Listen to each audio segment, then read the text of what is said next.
From the highest peaks to the deepest valleys, the mountains amaze us with their immensity and beauty. Its presence impacts the climate, shapes the course of rivers, and gives life to countless ecosystems. But how did these gigantic rock formations arise? And what role do they play in our lives? On this trip, we will explore how the forces of nature shaped these colossal structures. We will discover their impact on the economy, their cultural influence, and the meaning they have for the communities around them. Join us to explore the fascinating world of the mountains, where nature and history meet to tell a unique story. But first, if you are passionate about nature and want to continue exploring fascinating topics like this, don't forget to like this video, subscribe to the channel, and activate the notification bell. Now, let's get started.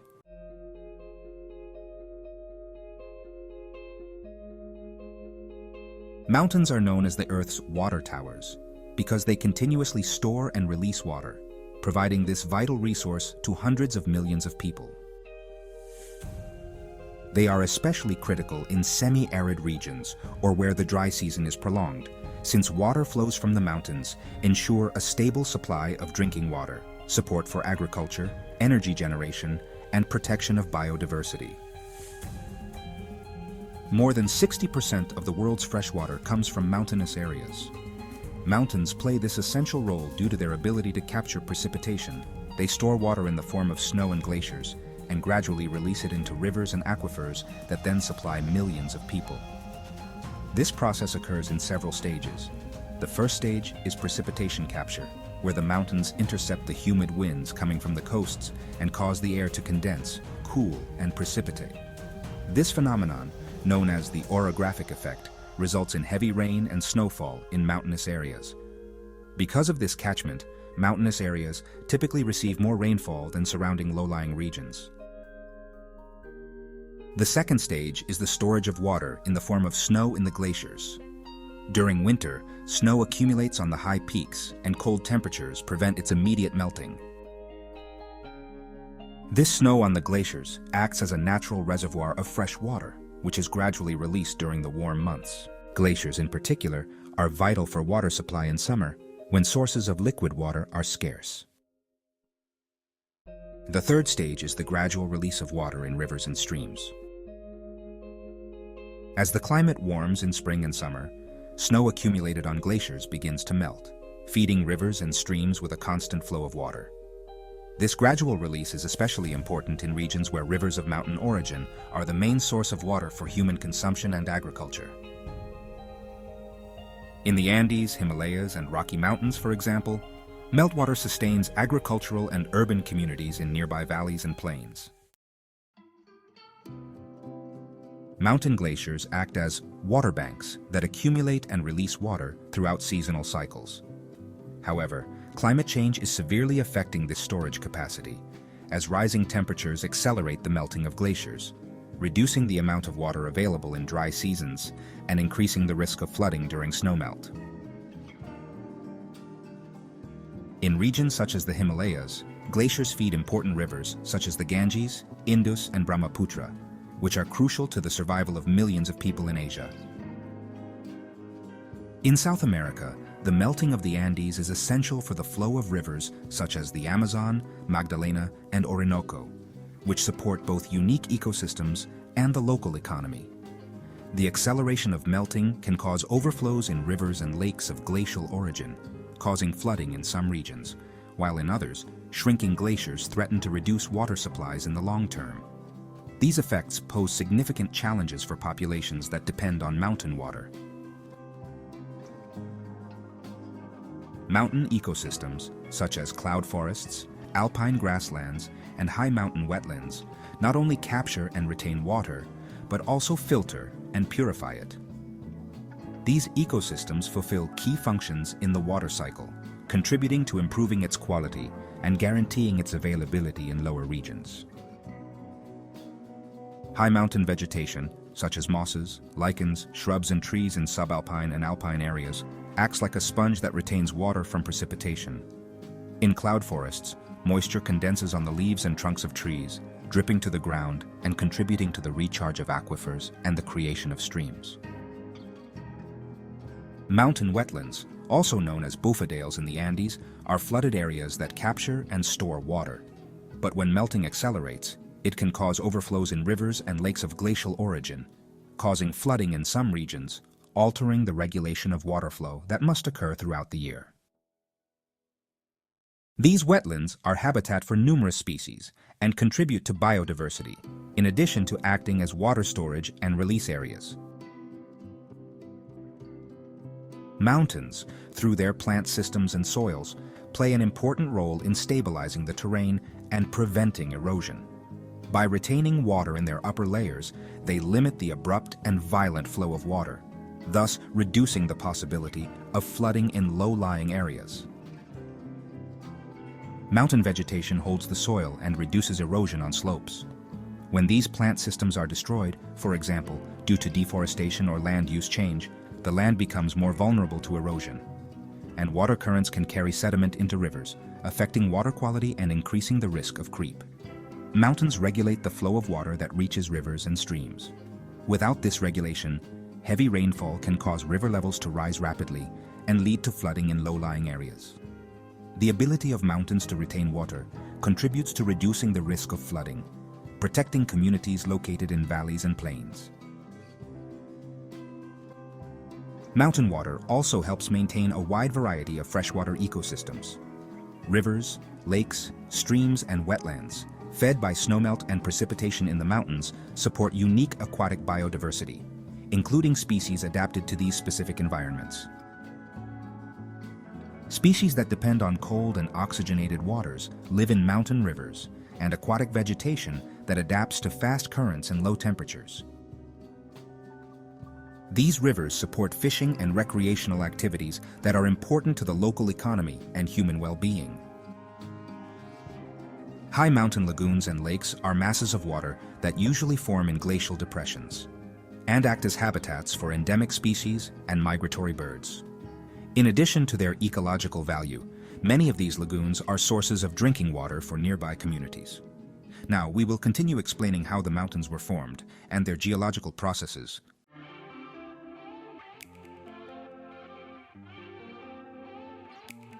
Mountains, geological structures of high altitude and relevance, are formed through various geological processes that occur over millions of years. Its formation is closely linked to tectonic plates, volcanic processes, and erosion that affect the Earth's crust and create impressive elevations. Most large and extensive mountains, known as mountain chains or mountain ranges, they are generated at the boundaries of tectonic plates, where they compress, collide, or slide against each other. The collision between two tectonic plates produces a compression process that raises the land at the point of contact. This phenomenon, known as orogenesis, is responsible for the largest mountain ranges in the world, such as the Himalayas. As the plates collide, magma rises. This magma creates mountains of conical or irregular shape. This process is common at divergent plate boundaries, such as in the Pacific Ring of Fire. Another form is block mountains, which are created by the movement of blocks of the Earth's crust along tectonic faults. In some cases, one block rises while another falls, creating stepped mountains, a notable example being the Great Basin Mountains in the United States. Now, mountains can also form through differential erosion, a process where wind, water, and other natural agents slowly wear away the surrounding terrain, leaving the most resistant areas as prominent elevations. Below, we will explore in detail the main types of mountains and the specific formation processes that characterize them. Fold mountains or fold mountains arise when tectonic forces compress the Earth's crust, forming folds in the rock.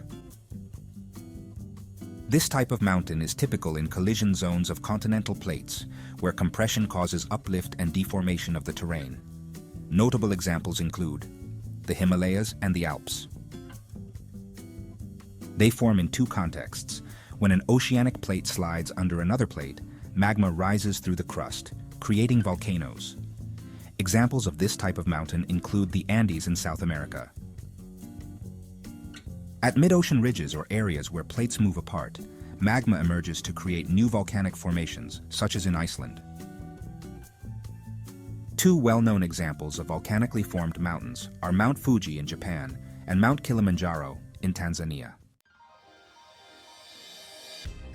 Now, block or fault mountains form when tectonic faults lift blocks of rock on one or more edges while other blocks move down. This process gives rise to stepped structures and natural terraces. Two examples of this type of mountains are in the United States, the Rockies and the Sierra Nevada. Block mountains usually have an angular and abrupt profile, with steep slopes and areas of valleys or depressions in the surrounding areas. Unlike the previous ones, residual or erosive mountains are formed mainly by erosion processes rather than tectonic activity. Differential erosion wears away the softer rock layers, while the more resistant layers remain and form elevations. These may appear as isolated plateaus or singular peaks, and often have unusual shapes due to constant weathering. Some examples of residual mountains are Mount Roraima in Venezuela, in the Canaima National Park, and the Blue Mountains in Australia. Residual mountains often have unique biodiversity, given their isolation and the fact that they host specific ecosystems that develop at their summit. The formation of mountains is the result of a set of complex processes that act on the Earth's crust. The different categories of mountains reflect the diversity of processes that have shaped and continue to shape the Earth's surface, from the collision of tectonic plates to volcanic activity and erosion. In addition to their impressive structure and geological diversity, these formations represent an essential part of the planet's environmental and climatic balance.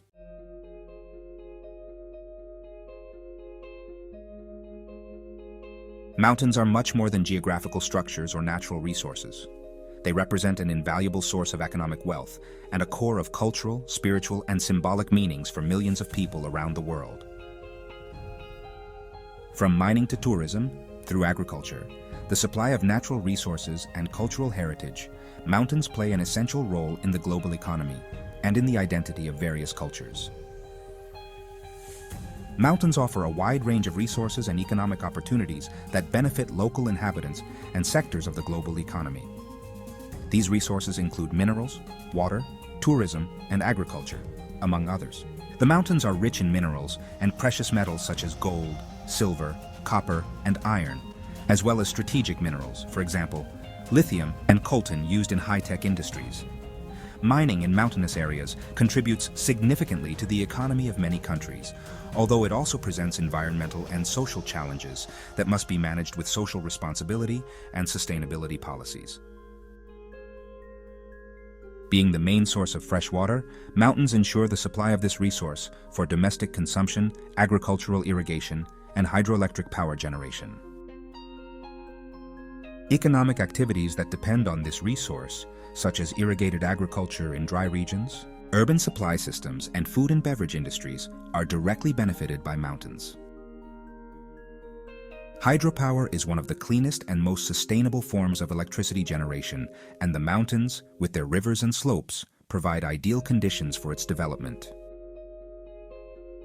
Hydroelectric plants located in mountainous areas take advantage of water flows and natural falls in height to generate electricity, which is vital to supply nearby regions and reduce dependence on fossil fuels.